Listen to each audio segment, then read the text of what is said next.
SAW bagi orang yang meninggal itu membacakan doa kunut. Kenapa? Itu dikatakan kunut nazilah namanya.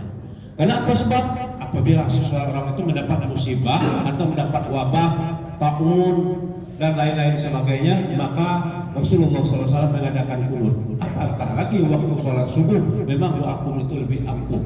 Karena isinya apa? Sebab ada 5 di situ. Allahumma hdina fiman hadait, amin. Wa afina fiman afait, amin. Wa tawallana fiman tawallait, amin. Wa barik lana, berkah kan begitu. Wa barik lana fima atait, amin. Wa qina bi rahmatika syarra ma qadait. Itu merupakan pujian-pujian. Maka akhirnya wassallallahu ala sayyidina Muhammadin nabil ummi wa ala alihi wa barik wa sallam. Itu saja Pak Ustaz. Sekian, terima kasih. Assalamualaikum warahmatullahi wabarakatuh.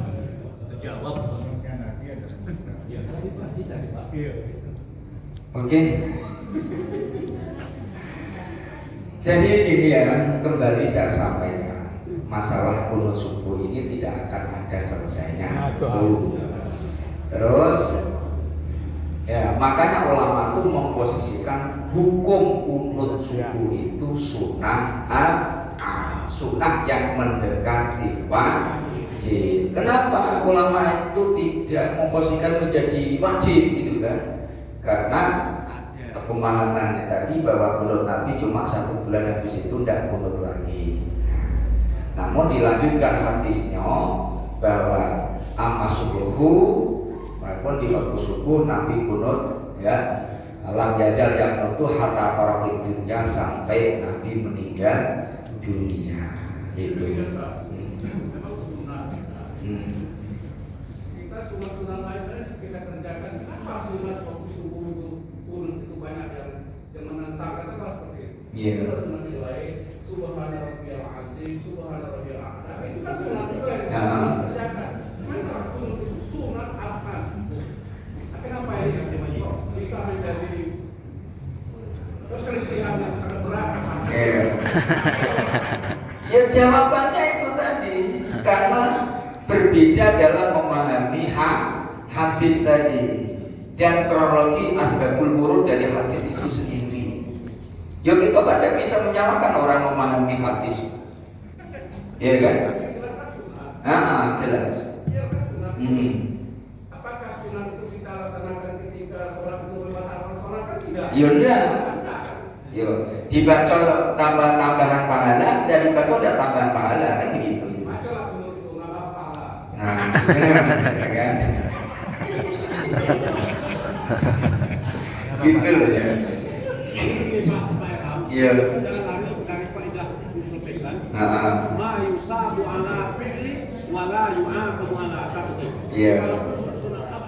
Kalau sunat apa muakkad, itu banyak juga yang tidak terlaksanakan. Seperti bersiwak, itu sunat muakkad itu. Kata Nabi kalau tidak memberatkan umatku, katanya bisa yang suruh untuk bersugi. Kenapa ya kita yang ini dipermasalahkan? Itu yang banyak dikerjakan. Sementara sunat sunat muakkad tidak kita laksanakan. Ini keliru itu dalam pemahaman dan agama menurut hadis itu. Ini Ustaz. Ustaz. Oh iya. Ini Ustaz.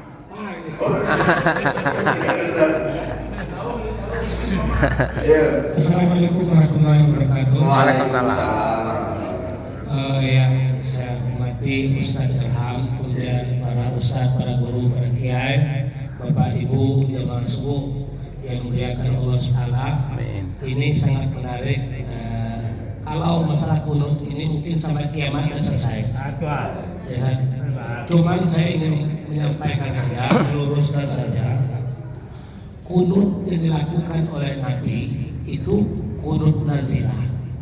Keadaannya adalah ketika umat Islam perang ketika itu. Dan kunut yang kita amalkan atau diamalkan oleh sebagian umat hari ini itu kunut hidayah.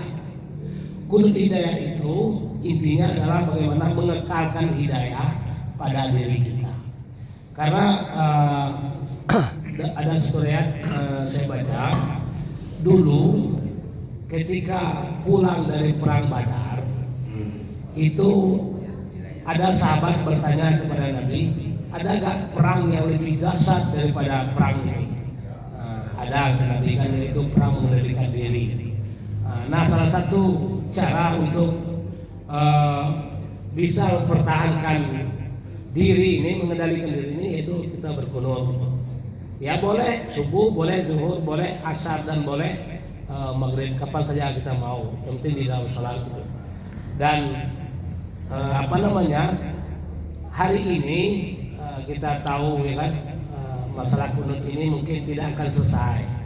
Makanya titik lemahnya kita umat Islam hari ini, orang sudah memikirkan bagaimana bisa ke bulan, kita masih sibuk masalah kunut, masalah yasinan gitu kan.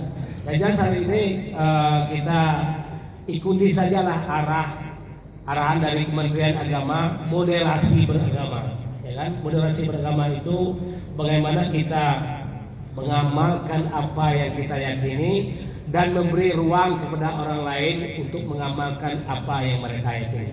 Itu, terima kasih. Assalamualaikum warahmatullahi wabarakatuh. Waalaikumsalam. Lengkap. Komuniti besar. Ya. Baru kebagian berapa? Iya. Jadi masalah kunut kalau kita bahas memang betul kata Yasin tadi tidak akan selesai. Cuma pertanyaannya, kenapa di Mekah dengan Madinah itu tidak berkunut? Kalau itu memang mendekati wajib, itu ya pertanyaannya.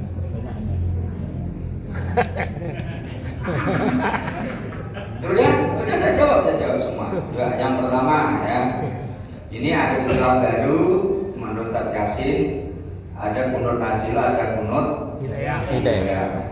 Ya. Yang jelas ada sebagian ulama mengatakan begini. Memang ketika Nabi kunut 1 bulan itu posisinya memang banyak ketika perang dan banyak